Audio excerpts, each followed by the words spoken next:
Welcome to Dinger Diary. This is episode number 7. Today I'm going to discuss your options if your coach is not the right fit for your kid. Not all coaches are created equal, and you do have options. So sit back, relax, and let's get into it.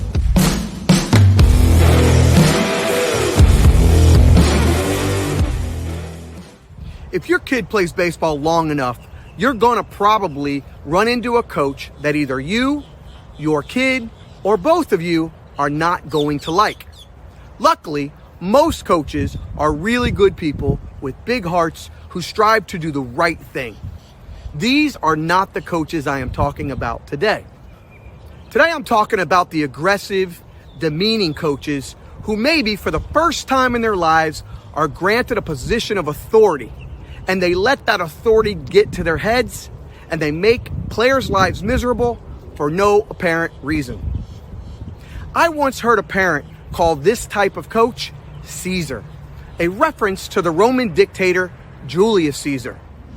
The parent exclaimed that all of these types of coaches suffer the same fate as the once notorious dictator, the death of their baseball careers. When my oldest son was growing up, he had a baseball coach who was very authoritarian, very aggressive, and unacceptably demeaning. He was not well liked by players, parents, or other coaches.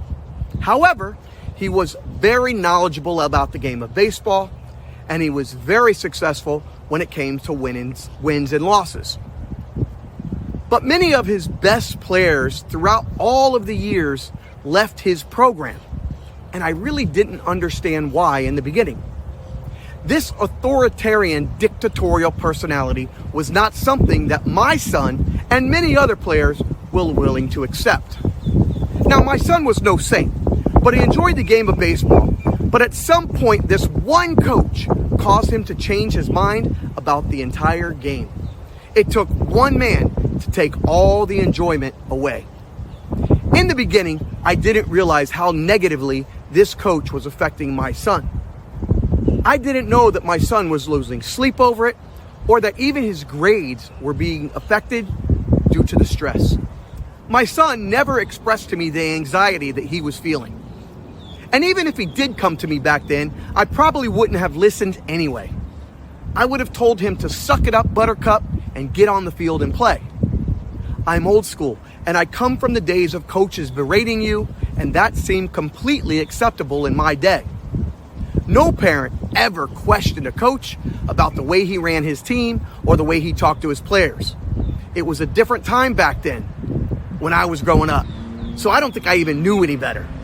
However, looking back, I made a huge mistake by ignoring the signs. I should have known there was a problem with my son. I didn't figure it out until it was too late.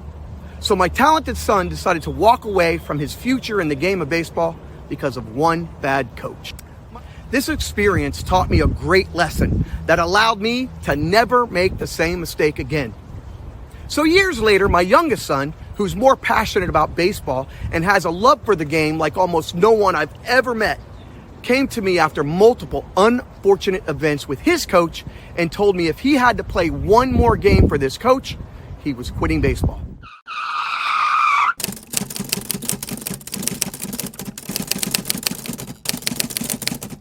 I wasn't about to ignore it this time and make the same mistake twice. So we made the immediate decision to remove him from the team in the middle of the season. And based on the particular circumstances, I would do it over again 1,000 times, and so should you. I understand the thought of leaving for another team can seem daunting at first. But when you as a family gain the peace you deserve, you'll wonder why you waited so long. Many parents may not agree with me on this, but every single decision we make about sports, in general, including baseball, is left up to my son. He's not always right, and there are some life lessons that he needs to learn, and before he makes a wrong decision, we will discuss it as a family in the hopes of guiding him in the right direction. But the ultimate decision is his. This game is about him and his wants, likes, and dislikes, not mine, so the decision will always be his. My son comes first, and so should yours. It's my job to protect him and put him in the best position for his well-being. If not, I have failed him. I know what some of you are thinking. What about loyalty? What about finishing something you start? What about the team? I understand that train of thought. You don't quit. Now, that might be the right thing to do most of the time, but it's not the right thing to do all of the time. There are bad situations where, as a parent, we must act. And I had to learn that the hard way. So what do you do if your kid has an aggressive, dictatorial Cesar as a coach?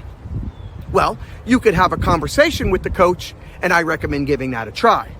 But in my experiences, those conversations rarely go well for you or your kid.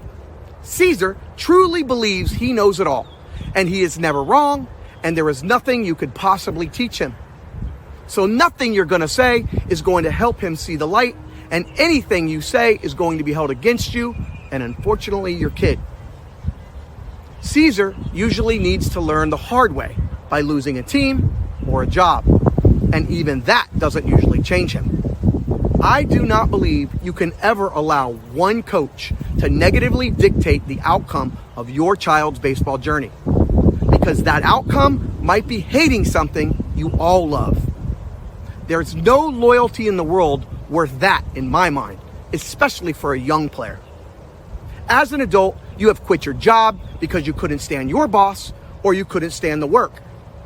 You may even have quit a marriage because you fell out of love with your spouse, or you found yourselves no longer on the same page. Adults quit all the time. So why should we allow our children to suffer if we're not willing to suffer ourselves?